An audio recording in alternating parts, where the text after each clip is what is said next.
Tell me about your sprinting, your track, and your high school. Well, athletics. I got good training. Rainey chased me home. Yeah. We had a farm. It was just exactly a mile from the gate into our farm to our front door.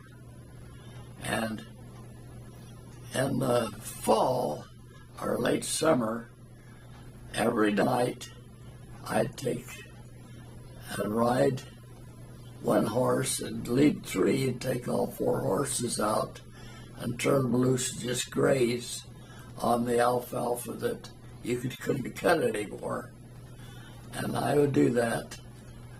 And then at first I was playing Babe Ruth and I had a flat slat and I was hitting rocks like Babe Ruth, you know. And I thought, no, I ought to see if I can run. So I began to run home. I got so I could go dead just as hard as I could run all the way from the front gate to our front door. And that's how I got so I was running.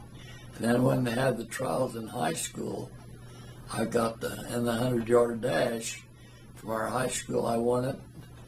And the 220, I won it. Then we went to BYU relays, and I won my run against certain ones. And 220, I won my run in certain runs. And there was you had to walk from the old BYU, I don't know what it was, up to the stadium, but it was a mile. And what was I going to tell you? Anyway. Walking from, was it the field house? Walking from the field house to the stadium? Okay. Walking along, I came along, and here's turned out a big black guy. I didn't see because he's all covered with a red and white blanket on him. Turned out that's the colors for West High School. And he was a big black kid from West High School. And we were now in the final heat. And they called to take your places. I'm walking up. Here I see this blanket all changed, and this big, tall black kid come out of it and folded it all up, come walking up, and he takes his place right alongside me, beside me. I tell you, the whole time we had run from here to that gate, I could see just his back legs going away from me. He was taking one stride to my two. He went to the University of Utah. He won the Rocky Mountain Championship that held for 42 years. So he was real heck of a runner. I always was checking up on him. But that's the end of my Do you remember run. His name? Do you remember his name? No. What year was it that you ran, that he beat you in high school? Your senior year? It'd be my senior year. It'd be 1936. Okay, so maybe I can find that out. Also, you told me about a woman who wanted to have her records taken from the church, and you went over to visit with her. Oh, yeah. That was Bishop Hessman in 12th Ward. He called me and he said, there's a woman that's been after me that's in our ward. And he said, I don't want to excommunicate a woman. He said, she didn't have any reason. She hadn't done anything wrong. He said, would you take that in hand for me and go and visit with her? And if she needs to be excommunicated, would you do it in the stake? I said, oh, sure, Bishop.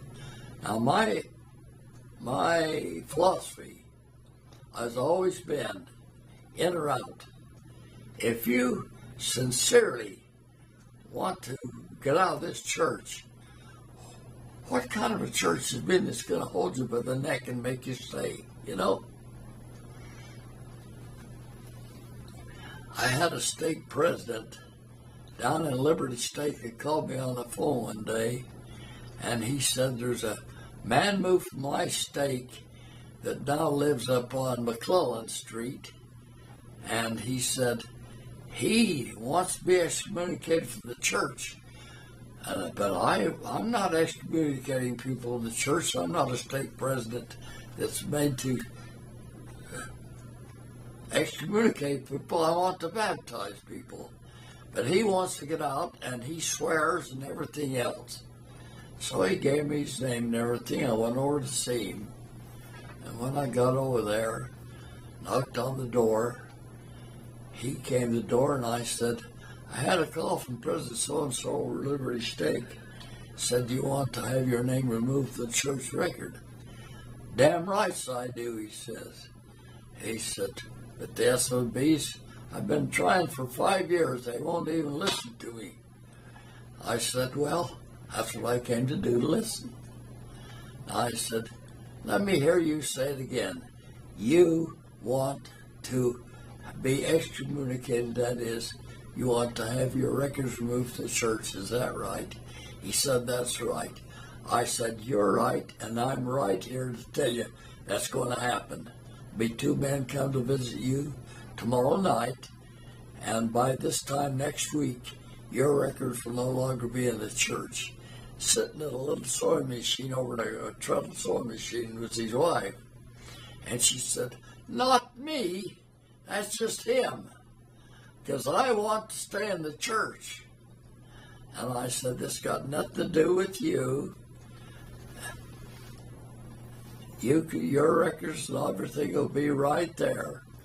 But I said, no church that I belong to is going to do that. Anyway, I went to see this other lady, the Bishop Esserman. I walked in, there sitting 2 clergymen with high collars, black, 2, I don't know whether they belong to the same church or not, but there's 2 of them sitting on her couch. And I said, well, my name's Lamonte Peterson, and Bishop Esserman asked if I would come and have a visit with you about your membership. And he tells me you want to be excommunicated from the church. That's right. She said, I don't want to belong to this church anymore.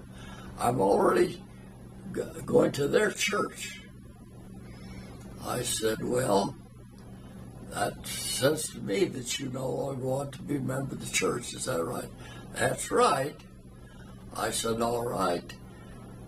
There'll be 2 men come to see you tomorrow, and you will no longer be a member of this church because we'll have a state council that will have your records removed. She said, you mean that? I said, well, of course I mean it. That's why I'm here. And she said, well, why are they here? And I said, that's what I'd like to know. Well, they told me that you'd give me a big argument, that you would not let me get out of the church. And they wanted to be a witness to you that the church had not refused. I said, well, gentlemen, I want you to know that this church does not hold its people as prisoners in the religion. I had the privilege of excommunicating several people. Why in heaven's name do you want a church with people in it that's calling you names? I had a call from Bishop in the university ward. He said, I got a young man from Wyoming that's here going to the university, and he's been on a mission and everything, but he wants to have his membership taken. He lives on University Street, and I don't want to take his membership.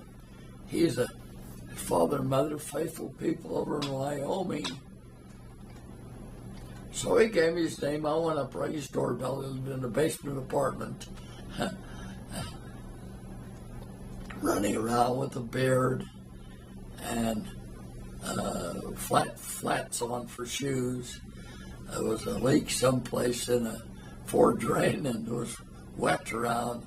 It was a kind of a hovel type place. And I said, Bishop, what was his name? She said, recommend I come over and have a talk with you. You want to have your membership? He said, damn right I do. He said, and that son of a bitch, he will not listen to me anymore. He told me to stop calling him. And I said, well, he stopped calling you, and he asked me to come instead. Now I said, you really want to have your membership taken? That's right, I don't believe it anymore. And he said, it's a thorn in my flesh, and I want to be out. I said, all right, I am the stake president, and I want you to know that your membership will be removed. There'll be two brethren come and get the witness on it, and we will have it taken care of. Now I said, the bishop mentioned your father and mother. Would you give me their telephone number over in Wyoming? What do you want that for? I said, well, you're a faithful son. You were baptized. You went on a mission. They love you. And here you are over in Salt Lake City, Utah, and you mean to say that I, as a stake president, should take your membership away and think what it would mean to them? Well, you're not going to get the number from me. I said, well, there are ways I could get a number. But I said, in all honesty, don't you really and truly think that what I'm telling you is the proper way to do it, so that they know that you are no longer in the church? Okay, gives me a telephone number.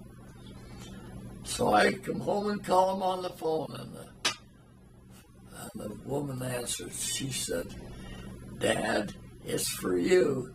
It's a man in Salt Lake City who said he'd like to talk to you. So he came on, and I told him I was stake president, and I had recently just come from a visit with his son, and that he's asking membership be taken. And the old father said, I told you, Mother, that boy's no good.